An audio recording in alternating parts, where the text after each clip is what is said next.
নমস্কার দিদিভাই দাদাভাইরা, সাধনা রান্নাঘরে তোমাদের সবাইকে স্বাগত। সামনে অক্ষয় তৃতীয়া চলে এসেছে। অক্ষয় তৃতীয়ার উপলক্ষে আমি খেজুর গুড়ের রসগোল্লা বানিয়ে তোমাদের সঙ্গে শেয়ার করব। এই রসগোল্লাটা বানানোর জন্য এখানে আমি দেশি গরুর একবারে খাঁটি দুধ নিয়েছি, কোনো জল মেশানো নাই। এই দুধ দিয়ে আগে ছানা তৈরি করব, ওই ছানা দিয়ে রসগোল্লা বানিয়ে তোমাদের সঙ্গে শেয়ার করব। এই দুধটাকে আমি ছেঁকে নিয়েছি। এখন এই দুধটাকে আমি ভালো করে জাল করে নেব। এখন আমি গ্যাস জ্বালিয়ে কড়াই বসিয়ে দেব।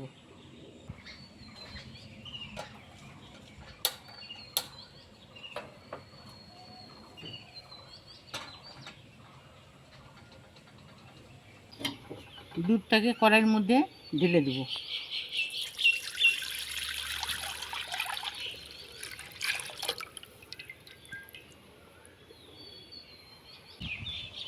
আমি একটা স্টিলের হাতা নিয়েছি, এই হাতাটাতে দিয়ে দুধটাকে অনবরত নাড়তে থাকবো।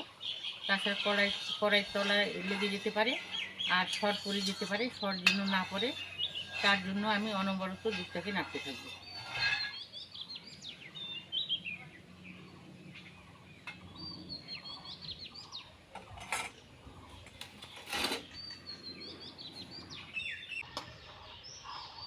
দুধটাকে ভালোভাবে জাল করে নিয়েছি, আর এখানে আমি ছানা ফাটানোর জল নিয়েছি। অল্প অল্প করে ছানার জল দিব আর দুধটাকে নাড়তে থাকবো।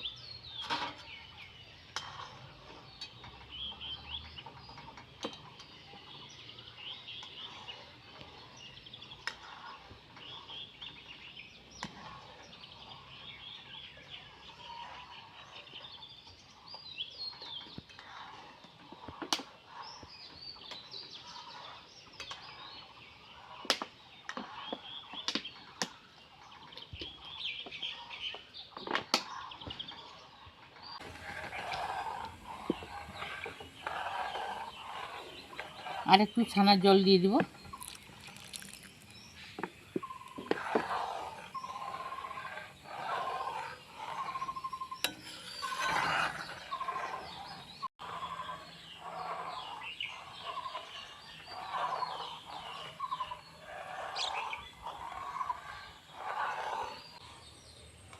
দিদিভাই দাদাভাইরা, ছানার জল দিয়ে আমি ছানাটাকে ফাটালাম। ছানাটা ভালোভাবে তৈরি হয়ে গেছে। এখন ছানাটাকে আমি ছেঁকে নেব। আমি একটা পরিষ্কার সুতির কাপড় সাদা নিয়েছি, এই নেটের মধ্যে দিয়ে দেবো, দিয়ে এখন ছানাটাকে ছেঁকে নেব।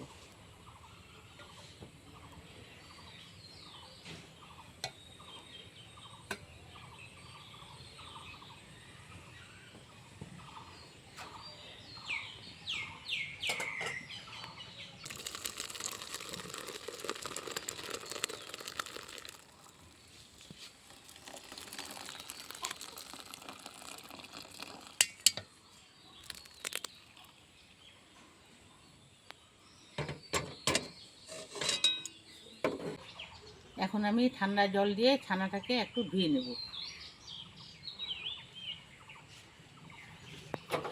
আর দিদিভাই দাদাভাইরা, ছানার জল দিয়ে যে আমি ছানাটাকে ফাটালাম, এই জলটা রেখে দিলে আবার তোমরা ছানা পরে ফাটিয়ে নিতে পারো।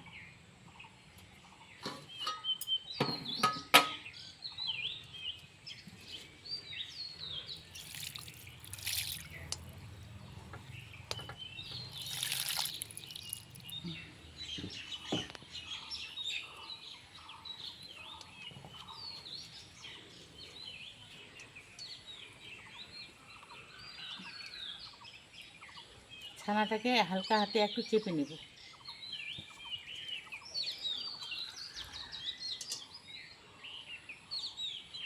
আর জলটা ঝরানোর জন্য এই নেটটাতে আমি কিছুক্ষণ বসিয়ে রাখবো ছানাটাকে, ভালোভাবে জলটা ঝরে যাবে।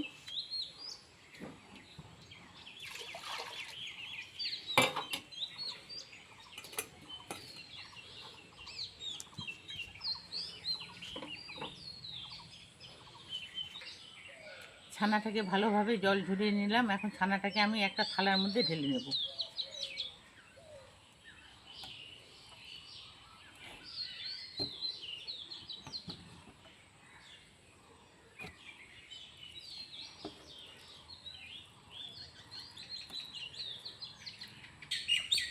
ছানার মধ্যে দিয়ে দেবো 1 চামচ ময়দা।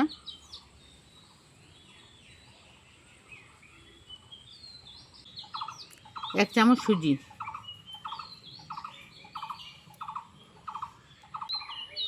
ছানাটাকে এখন আমি খুব ভালোভাবে হাত দিয়ে মেখে নেব।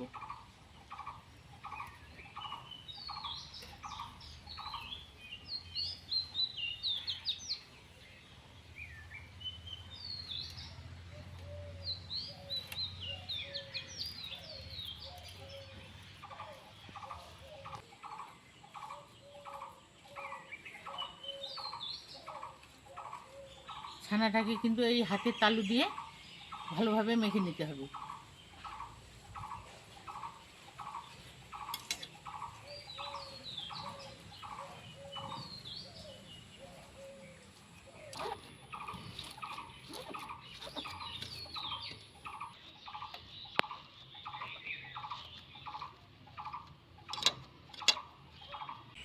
ছানাটাকে আমি ভালোভাবে মেখে নিলাম। 5 মিনিটের জন্য রেস্টে রেখে দিব। আর এদিকে মিষ্টির জন্য একটা খেজুর গুড় আর চিনি দিয়ে শিরা বানিয়ে নেব।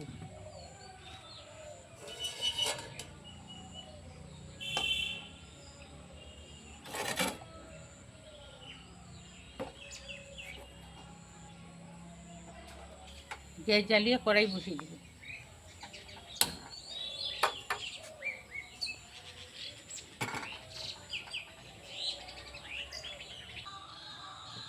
কড়াইয়ের মধ্যে 100 গ্রামের মতো চিনি দিয়ে দিচ্ছি। আর এই বাটির 3 বাটি আমি জল দিয়ে দেবো।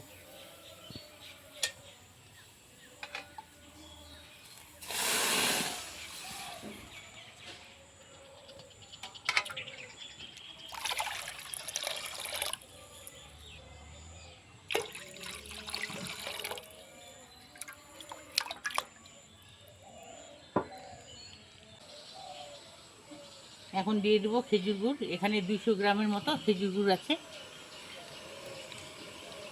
চিনি আর খেজুর গুড়টাকে একসঙ্গে জাল দিয়ে নেব। যেহেতু খেজুর গুড়ের রসগোল্লা, ভালোভাবে জাল দিয়ে নেব।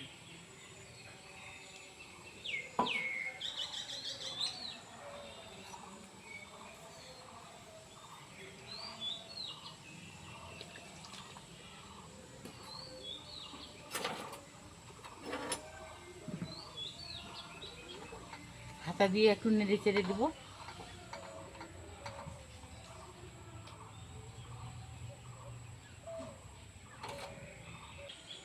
এদিকে খেজুর গুড় আর চিনি দিয়ে শিরাটাকে জাল করে নিচ্ছি।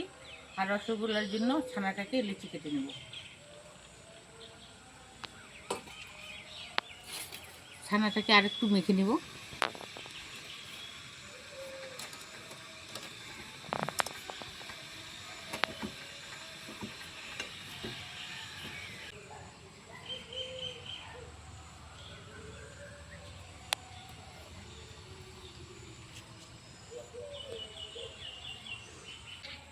এখন আমি ছানাটাকে লিচি কেটে নেব। ছোটো সাইজ করে যদি লিচি কাটো, রসগোল্লা ছোটো সাইজ হবে। আর বড় করে যদি লিচি কাটো তো বড় সাইজ রসগোল্লা হবে। তো আমি মিডিয়াম সাইজ করে লিচি কেটে নেব।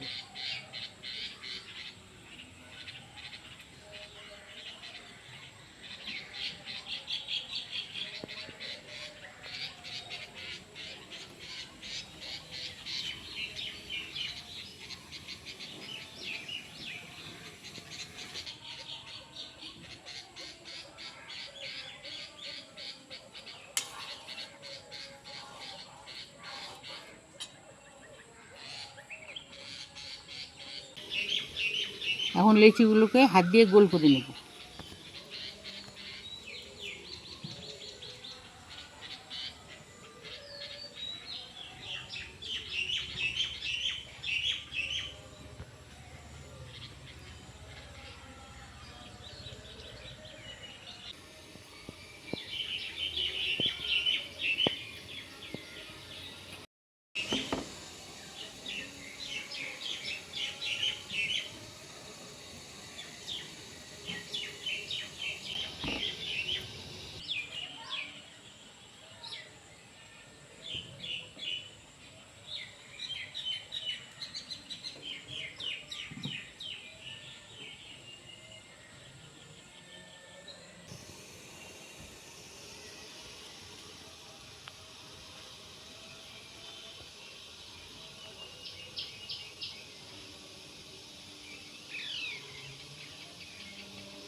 ছানা থেকে লিচি কেটে বল তৈরি করে নিলাম।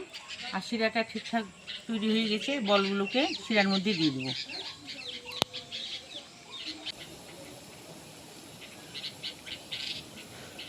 বলগুলো কিন্তু আস্তে আস্তে দিতে হবে।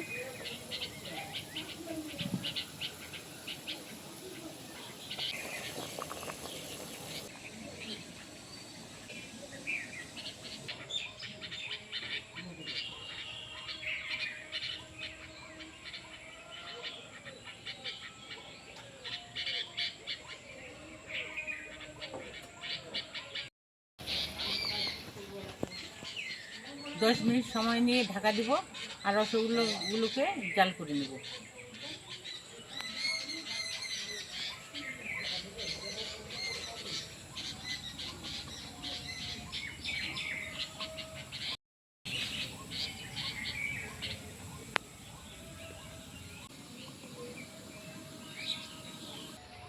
রসগোল্লাগুলোকে গ্যাসের জালটাকে হাইয়ে রেখে জাল দিয়ে নিতে হবে। আর 5 মিনিট সময় হয়ে গেছে, এখন ঢাকনাটা তুলে নেব আর হালকা হাতে একটু নেড়ে চেড়ে দেবো।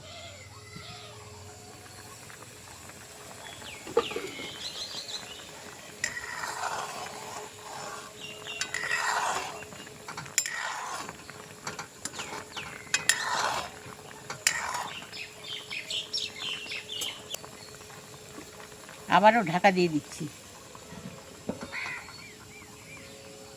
দিদিভাই দাদা ভাইরা 10 মিনিট সময় নিয়ে রসগোল্লাগুলোকে জাল দিয়ে নিলাম। রসগোল্লাগুলো হয়ে গেছে, এখন গ্যাসের জালটাকে অফ করে দেব।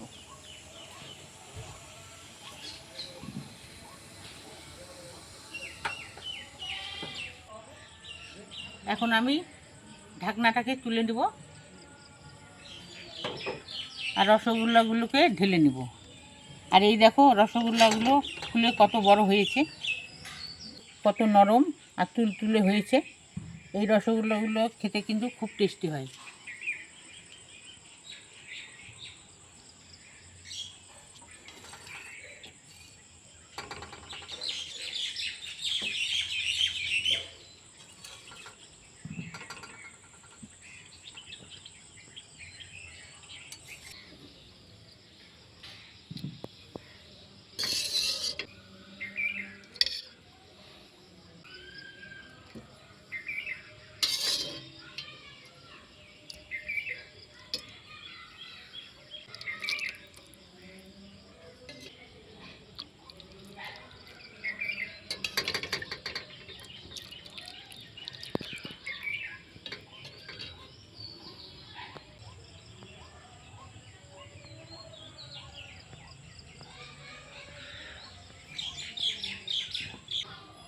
দিদিভাই দাদা ভাইরা, আমার মতো করে খেজুর গুড়ের রসগোল্লা তোমরাও বাড়িতে বানিয়ে খেও।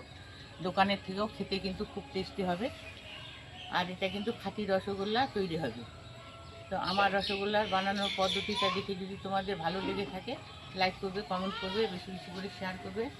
আর নতুন রান্না দেখতে চাইলে আমার চ্যানেলটাকে সাবস্ক্রাইব করে দিয়ে আমার পাশে থাকবে।